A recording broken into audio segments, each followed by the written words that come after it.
Hello and welcome to the Commander's Quarters, your Magic the Gathering source that helps you command your budget. This show and episodes like this one are possible thanks to viewers like you. If you're looking for an easy way to help support this show, make sure that you like, share, and subscribe. Also, hit that bell notification icon so you don't miss any new episodes. You can also go check out our playmats and other merchandise at thecommandersquarters.com. Another easy way to support this show is with our TCG player affiliate links. So whether you're buying a deck or individual cards, you can use this general link right here or one in the description. And the final way that you can support this show is by supporting us directly by becoming a patron. There are many benefits to being a patron, and I truly couldn't do this without all their support. Hey everyone, Mitch coming in from the Commander's Quarters studio. Welcome to the show. So, on today's episode, I'm going to take you through the top 10 custom commanders of the month, and these cards were designed by amazing community members like yourself. There's some really fun and unique designs out there, so let's jump into them. So again, on this video, I'm going to take you through the Custom Dragon Highlander top 10 cards of the month. These custom cards were created from some of the amazing members from the Custom Dragon Highlander community. A huge thanks to them for all their hard work and for letting me show off these fantastic cards. And they even gave me some tips to share with you on how they've been building around these commanders. If you like thinking up and designing your own Magic cards, I definitely recommend joining their awesome community. So I've included their Discord invite link in the description below. And they even have their own set symbol that you can use on MTG.design. But now that all their votes have been counted, let's jump into the Custom Dragon Highlander top 10. So let's start things off with number 10. Coming in at 10th place is Jex Forest Cartographer from Alano. Jex is a 1/1 human scout that costs a green. He has at the beginning of your upkeep, if you control 3 or more forests, Jex explores. He also has a sorcery adventure called Wild Counter that costs 2 and a green. It says search your library for a beast card, reveal it, and put it into your hand, then shuffle your library. So let's first talk about what the CDH community says about this one. Jex wants to run a lot of forests to reliably get his explore triggers as early as possible. He ramps fairly reliably, and his tutor is great for getting out big hitters like Craterhoof, Elder Gargaroth, and even situational stuff like Manglehorn. You can build this as Beast Tribal, but I find that it does best just using some good Beast cards. I definitely agree with that, and I think that there are a lot of great Beasts out there that you can tutor for. So having some ways to get Jex back to your hand can be very beneficial. Unfortunately, Temur Sabertooth is a cat and not a beast, but it can definitely help in this kind of a deck. But there are multiple beasts that return creatures back to your hand like Roaring Primadox, Stampeding Sero, and Stampeding Wildebeests. So those can definitely help out in a deck like this. Next up, let's move on to number 9. And coming in at 9th place, we've got the partner pair of Chandler and Joven from Mulatto Axolotls. Chandler Conniving Trader is a 1/3 human rogue that costs 1 red. He partners with Joven Brutish Peddler, and he can tap to exchange control of target artifact you control and target artifact you don't control. And then Joven Brutish Peddler is a 3/4 human rogue that costs 3 and a red. He partners with Chandler and has pay 1 and a red, sacrifice an artifact. Joven deals damage equal to the sacrifice artifact's converted mana cost to any target, create a treasure token. So let's first talk about what those over at CDH have to say about this pair. They said, these two enjoy making treasures and trading those treasures for useful artifacts. Using some of these Staxy artifacts such as Steel Golem is also great. That's definitely one direction that you can take it if you want, and I definitely agree that these are a great thieving pair.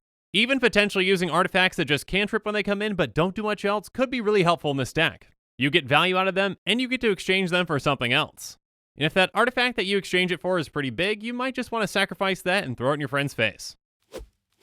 And now it's time for us to move on to number 8. Coming in at 8th place is Zalira Who Murders Dreams from the Revanarchist. Zalira is a 2/1 elf assassin that costs a blue and a black. First off, she has players play the top card of their library revealed. And whenever Zalira or another assassin or rogue you control deals combat damage to a player, that player reveals the top card of their library. Put it into their graveyard unless they pay life equal to its converted mana cost. So those over at Custom Dragon Highlander had this to say. Rogue and Assassin Tribal, as well as good top deck information. So this deck can definitely have a very fun and straightforward approach. Your opponents are going to have to make some tough decisions when their favorite cards show up on top. Another way to potentially take this deck could be a control deck much like Lantern Control from Modern. With repeatable mill effects, you can choose to get rid of cards off the top of your opponent's libraries when needed. So instead of them getting one of their best cards, you mill it away and they might get a land instead. So this commander has plenty of options depending on the way that you want to take it. But now it's time for us to move on to number 7. Coming up at 7th place, we've got a Lone Sokenzan Intruder from Trixie Trickster. It's a 2/3 Fox Spirit that costs 1 white-blue. It has you may cast Fox and Spirit spells as though they had flash. And whenever a Lane or another Fox enters the battlefield under your control, you may cast a Fox or Spirit creature card from your graveyard until end of turn.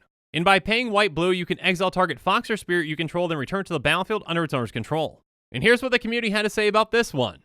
Ilane is a toolbox commander by using all manners of spirit cards to deal with a manner of problems like Selfless Spirit for board wipes, Kami of False Hope for combat damage, or Keening Apparition or Kami of Ancient Law for enchantment removal. The Fox side is mostly things like Farfinder, Silver Chase Fox, and Filigree Familiar, used to get some bonus and also to get more cards from your graveyard. The ability to play at instant speed also leaves the option to just sit on your mana until your turn is about to begin and play all the things you need then. I definitely agree with this assessment, and Elan could be really hard to deal with that blink ability. And on top of that blink ability, you might want to consider other blink cards to help this deck out as well. And now it's time for us to move on to number 6. Coming in at 6th place is Minerva's Syndicate Sentry from Malala Axolotls. Minerva's is a 2/2 Spirit Advisor that costs 1 and a white. It has whenever a creature an opponent controls dies, you may return that creature to its owner's hand. If you do, create a treasure token and scry 1. If you don't, exile it. And the custom Dragon Highlander community have this to say. This can be great for politics and making friends, and it gives great value to white in the form of treasures and card selection. The graveyard hate is also just phenomenal. It's really flexible in the kinds of decks that you can build around it. I agree with the assessment, and I think this is a fantastic card design for a mono-white commander. It can come down early and it can give you a lot of value throughout the game. You get to pick and choose when a creature goes back and when it gets exiled. So this can be an incredible commander at combating against graveyard-centric decks. And again, on top of that, you can use it in a political way, and when you help someone else out, you get helped out too. A commander that gives temporary rampant card selection is huge for mono-white. But now it's time for us to move on to number 5. And coming in at 5th place, we've got Fulu Ever Ascending from Malala Axolotls. Fulu is a 1/3 Efreet monk with prowess that costs 2 red-white. He has pay red and a white and tap him, search your library for a red or white instant card with converted mana cost X or less, where X is Fulu's power, then cast that card without paying its mana cost, shuffle your library. So a tip from a CDH member is this. Having faced Fulu over a dozen times, I have a pretty good grasp on how it plays. The commander really enjoys getting big mana and running a lot of untappers through the form of permanents as well as through spells that it can tutor for. I have seen it win multiple times from tutoring up a bunch of cards, untapping and swinging for lethal. Super fun design. It does seem like a really cool commander that can do some really powerful things. It can definitely be a toolbox commander with a big finish, and get you the right instant for whatever situation that you're in. And once it gets going, I can see it being pretty hard to stop. And now it's time for us to move on to number 4. And coming in at 4th place is Jabari, Thunder Tribe Champion from Time Spiraled. Jabari is a 1/4 human warrior that costs 1 red, green, white. And he has if a source you control would deal exactly 1 damage to a permanent or player, it deals 3 damage instead. And here's what they had to say about Jabari.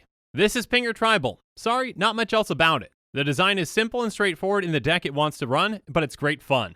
I definitely agree that Pingers is a good direction to go with this. You can use Pingers like Cunning Spark Mage or Blister Spit Gremlin to ping down your opponents. But you can also incorporate cards like Cavalcade of Calamity to take the deck in a different direction. With that and similar effects, you can dish out a ton of damage while attacking. That's just my thoughts though, but definitely an interesting commander. But now it's time for us to move on to number 3.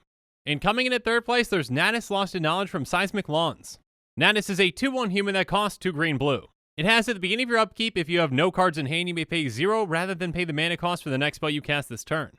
And at the beginning of your draw step, draw an additional card. So they had this to say about Natus.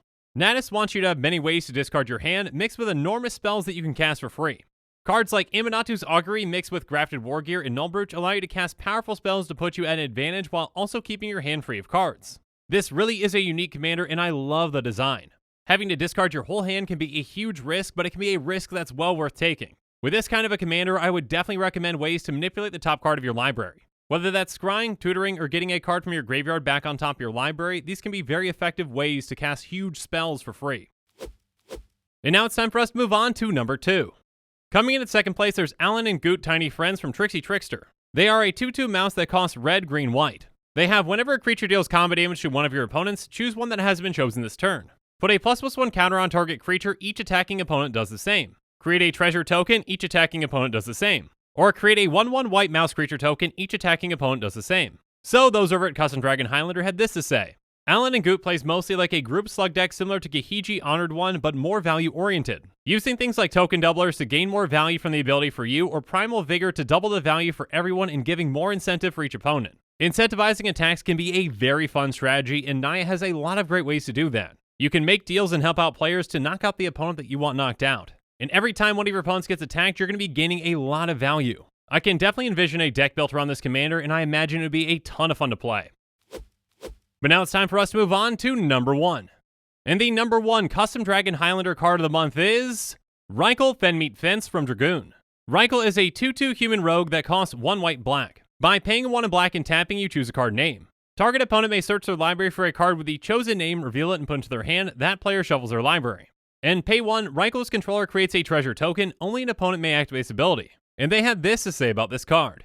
This commander is amazing at politics. You can really benefit from helping your opponent search out answers to other players. It goes for a political strategy while winning, usually with the treasures it amasses, via big spells such as Exsanguinate and Torment of Hailfire. This is an absolutely incredible design of a politics commander. You can wheel and deal with any of your opponents, making pretty much whatever deal you want.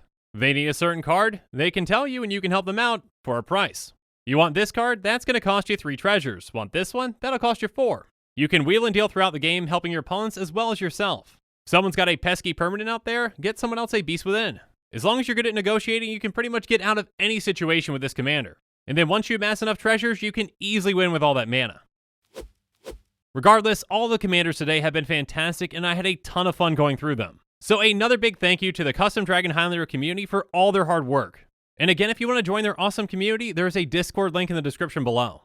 Who knows, maybe a commander that you design will show up in one of these episodes someday. And with that, the show has come to a close, so it's my turn to hear from you. So in the comments below, let me know which of these custom commanders was your favorite and why. So yeah, let me know in the comments below. I'm excited to hear from you, and as always, thanks again and have a good one.